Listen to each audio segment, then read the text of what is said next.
Today is Tuesday, January 8th. We're talking about the president's primetime address to the nation tonight, his first live from the Oval Office. Plus, what to know about a new stock exchange, smart shelves at the grocery store, and hit shows like Grey's Anatomy and The Bachelor. Welcome to the Newsworthy. All the day's news in less than 10 minutes. Fast, fair, fun, and on the go. I'm Erica Mandy. Thanks for being here. You ready? Let's do this. President Trump will address the nation on primetime TV tonight. The Hill reports he'll make his case for a border wall or barrier. And one big question is, will Trump declare a national emergency and try to fund a wall without the approval of Congress? Some say it's not legal. Either way, the major TV networks plan to carry the address tonight starting at 9 p.m. Eastern Time. But the New York Times says top Democrats are demanding equal airtime on TV, saying Trump's speech will likely be filled with, quote, misinformation, and they need to be able to respond. And that's not all. The president also plans to travel to the southern border later this week. Remember, Democrats and the president have not been able to agree about funding a border wall or something like it. Trump still demands $5.7 billion for it. Democrats still call it a waste and won't vote for it. It's the main reason the partial government shutdown is still going on, now day 18. And now more federal workers are sharing their concerns about it, saying no paycheck means problems paying bills from student loans to credit cards to daycare.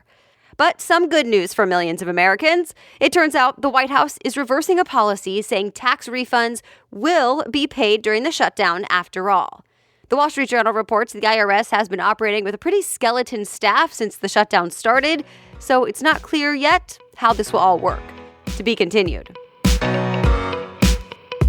Supreme Court Justice Ruth Bader Ginsburg missed some arguments in court for the first time in her more than 2 decades on the bench.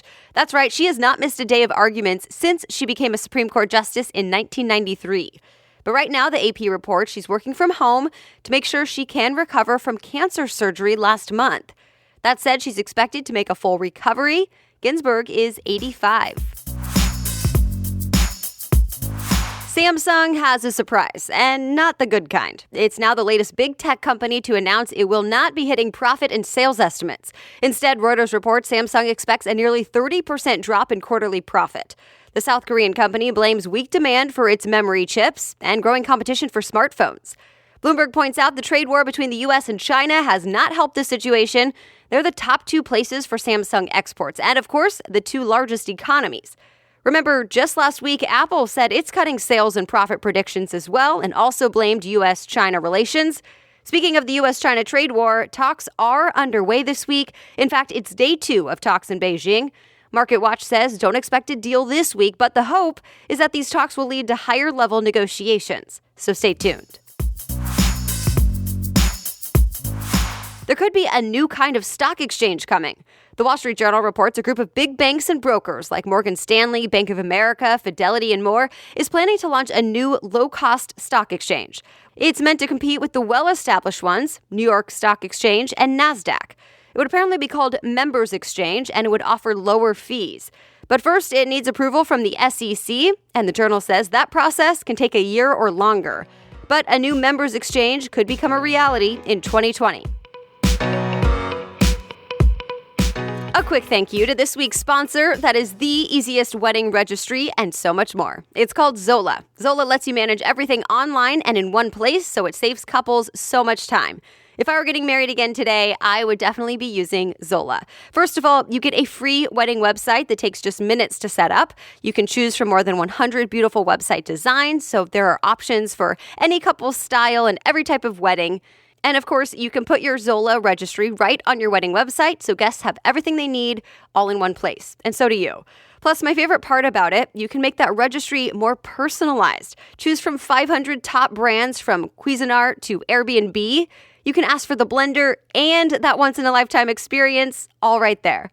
So start your free wedding website and get $50 towards stuff on your registry on Zola by going to zola.com/newsworthy. Again, sign up and get some extra perks by going to zola.com/newsworthy. Now back to the news.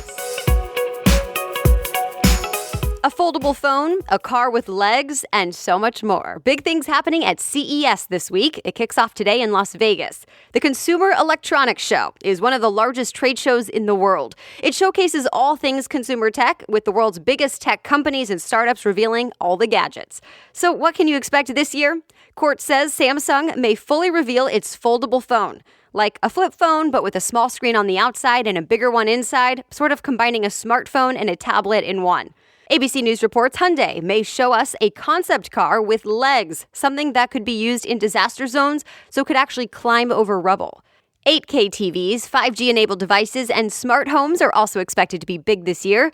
And of course, lots of robots. We'll have updates here through the week as we hear of unique and interesting new tech.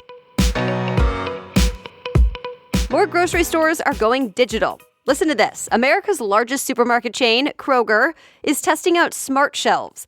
Bloomberg reports shoppers are led by an app to the right aisle for the things on their shopping list. Then once they're in the aisle, they'll see a personal icon appear on the digital shelf right below the item they're looking for.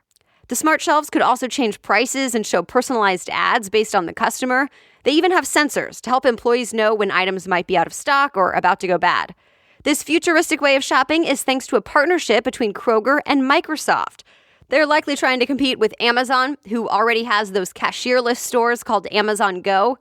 For now, Kroger is testing the smart shelves at 2 locations, but if all goes well, it could roll out to Kroger stores across the country, or even be sold to other grocery chains. The Clemson Tigers are now national champions. CBS Sports says Clemson became the first team in modern college football history to finish a season 15-0. The team also got its second national title in 3 years. Clemson dominated Alabama last night and won the college football national championship 44-16. Get ready to spend more to go to Disneyland. Ticket prices are going up again. The LA Times reports the cheapest daily ticket will now be more than $100. That's an increase of up to 25%. And it was just less than a year ago when the park's prices went up by 18%. One possible reason for the latest price hike? The $1 billion Star Wars expansion opening this summer.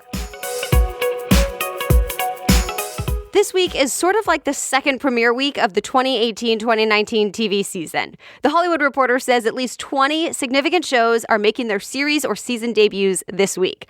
On the list, the new season of The Bachelor premiered last night, where Colton Underwood is basically dating 30 women at once. And next week, Grey's Anatomy, which, by the way, is about to become TV's longest-running primetime medical drama ever. ABC just added 3 more episodes to season 15, and that means it'll beat out NBC's ER. Remember that one? E! News says Grey's is now ABC's #1 show of the season. And that's it for today. Thanks again for listening each weekday. And if you get value out of the show, please be sure to share the Newsworthy with your friends and leave a rating or review on Apple Podcasts. I would so appreciate it.